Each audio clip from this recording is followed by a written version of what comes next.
Dhanik Bharat Educational Institutions, Inter, IIT, JEE, NEET, admission opened.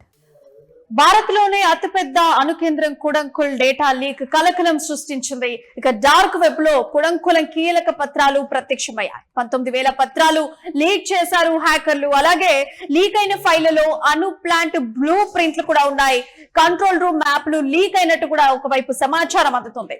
ఇక అణుభద్రతకు ఎలాంటి ముప్పు లేదని చెప్పారు NPCIL.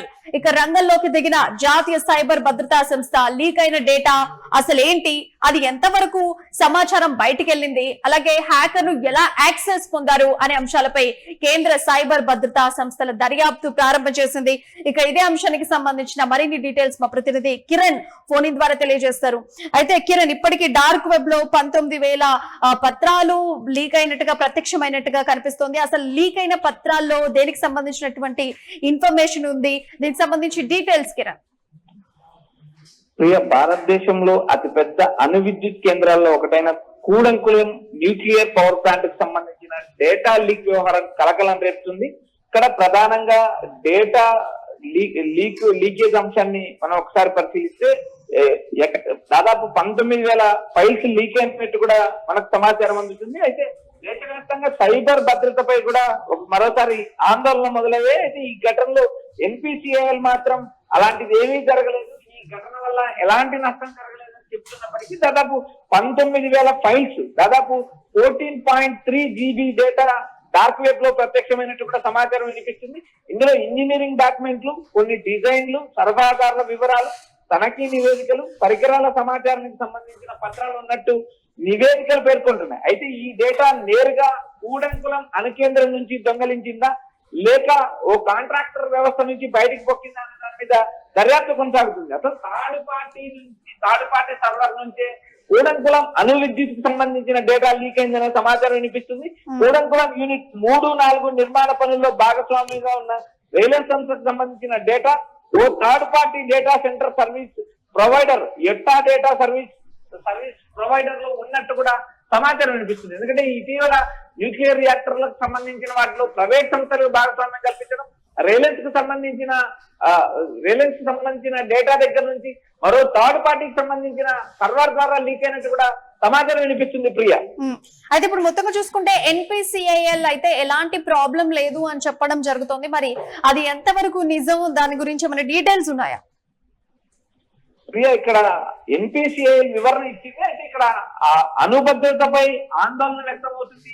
దేశవ్యాప్తంగా పలు అణు రియాక్టర్లో కూడా ప్రైవేట్ సంస్థల భాగస్వామ్యం అనేది ప్రభుత్వానికి ఒక తీరని మచ్చలా ఏర్పడే అవకాశాలు ఉన్నాయి. ఎందుకంటే ప్రైవేట్ సంస్థలు జోక్యం చేసుకుంటే అందుకు దేశ భద్రతకు సంబంధించిన అంశాలు కూడా లీక్ అయ్యే అవకాశాలు స్పష్టంగా కనిపిస్తున్నాయి. అయితే ఇక్కడ అణురక్షణ వ్యవస్థలకు సంబంధించి కాదు అంటూ NPCIL వివరణ ఇచ్చినప్పటికీ కూడా దేశంలో అణు రియాక్టర్ల పనితీరు, అణు రియాక్టర్ల భద్రతపై కూడా పలు ఆందోళనలు కలిగిస్తున్నాయి. సాధారణ మౌలిక సదుపాయాలు, నిర్మాణ పనులకు సంబంధించిన సమాచారమే బయటకు వచ్చిందంటూ NPCIL వివరణ ఇచ్చింది. అయితే అణు రియాక్టర్ వ్యవస్థలు, అణు ఇంధన నిర్వహణ వ్యవస్థ వంటి కీలక విభాగాలు ప్రభావితం కాలేదు. వాటికి సంబంధించిన డేటా హ్యాక్ కాలేదు. 19,000 ఫైల్స్ లో కేవలం నిర్వహణకు సంబంధించిన సమాచారము, సాధారణ మౌలిక సదుపాయాలకు సంబంధించిన సమాచారమే లీక్ అయిందంటూ NPCIL వివరణ ఇచ్చినప్పటికీ కూడా దేశంలో పలువురు ఆందోళన వ్యక్తం చేస్తున్నారు. అణు రియాక్టర్ల పనితీరు, న్యూక్లియర్ ప్లాంట్ల పనితీరులు వ్యవస్థలో ప్రైవేట్ సంస్థలు జోక్యం చేసుకోవడం వల్లే ఈ థర్డ్ పార్టీల ద్వారా డేటా లీక్ అవుతుందనే ఒక సమాచారం వినిపిస్తుంది. దర్యాప్తు సంస్థలు ఇప్పటికే సైబర్ భద్రతా సంస్థలు సంబంధిత విభాగాలు కూడా దర్యాప్తు స్టార్ట్ చేస్తే అసలు డేటా ఎలా లీక్ అయింది, సున్నితమైన సమాచారం ఏమైనా ఉందా, హ్యాకర్లు యాక్సెస్ ఎలా పొందారు అనే అంశాలపైన కూడా విచారణ కొనసాగుతుంది.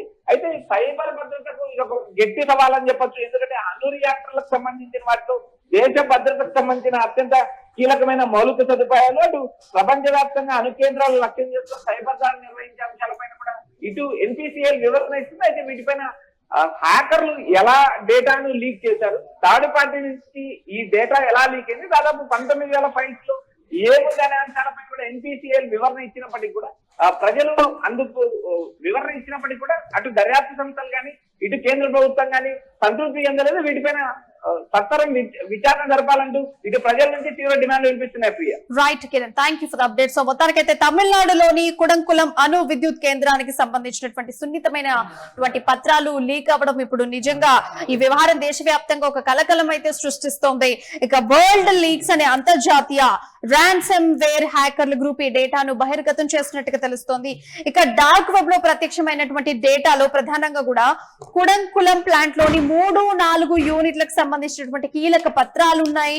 సో లీక్ అయిన ఫైళ్లలో ప్లాంట్ లోని వెంటిలేషన్ గానీ, కూలింగ్ వ్యవస్థల ఇంజనీరింగ్ యొక్క బ్లూ ప్రింట్లు, కామన్ కంట్రోల్ రూమ్ కి సంబంధించినటువంటి ఫ్లోర్ లేఅవుట్ మ్యాప్లు, ప్లాంట్ పరికరాల తనిఖీ నివేదికలు అంటే ఇన్స్పెక్షన్ రిపోర్ట్స్ గానీ, వివిధ పరికరాల రివ్యూలకు సంబంధించి అండ్ సప్లయర్స్ వెండర్ల ప్రతిపాదనల యొక్క జాబితా, భారతీయ రష్యన్ ఇంజనీర్ల ఉమ్మడి తనిఖీకి సంబంధించినటువంటి అంతర్గత సమావేశాల రికార్డులు, టెర్రరిజం దాటువంటి ప్రమాదాలు జరిగితే లభించేటువంటి 112 మిలియన్ విలువైన ఇన్సూరెన్స్ పాలసీ పత్రాలు, వీటికి సంబంధించినవన్నీ కూడా ఆ 19,000 పత్రాల్లో ఉన్నట్టుగా కూడా ఒక విధంగా తెలుస్తోంది. అయితే ఎంత మేరకు ఈ సమాచారం బయటకు వెళ్ళింది అన్న విషయానికి వస్తే హ్యాకర్లు మొత్తం ఒక 19,000కు పైగా ఫైళ్లను అంటే దాదాపు 14.3 GB డేటా కూడా నెట్ లో డార్క్ వెబ్ లో పెట్టడం జరిగింది. ఈ పత్రాలన్నీ కూడా 2016 నుంచి 2025 మధ్య కాలానికి చెందినవిగా కూడా గుర్తించడం జరిగింది. అయితే NPCIL కూడా ఒక వివరణ ఇచ్చింది. అయితే లీక్ అయిన డేటా అంతా కేవలం బ్యాలెన్స్ ఆఫ్ ప్లాంట్ అంటే BOP సేవలకు సంబంధించినవి అని చెప్పేసి స్పష్టం చేసింది. అంటే ఇవి సాధారణ థర్మల్ ప్లాంట్లలో ఉండేటువంటి పైప్ లైన్లు, నీటి సరఫరా, రోడ్లు వంటి సాధారణ మౌలిక వసతుల పత్రాలు తప్పించితే అసలైన న్యూక్లియర్ రియాక్టర్ కోర్ సిస్టమ్స్ కావు అని చెప్పేసి చెప్పడం జరిగింది. అలాగే రష్యాకు చెందినటువంటి రోస్టమ్ సరఫరా చేసిన ప్రధాన అనుభద్రతా వ్యవస్థలు అత్యంత సురక్షితంగానే ఉన్నాయని చెప్పేసి NPCIL అయితే వివరణ ఇచ్చింది.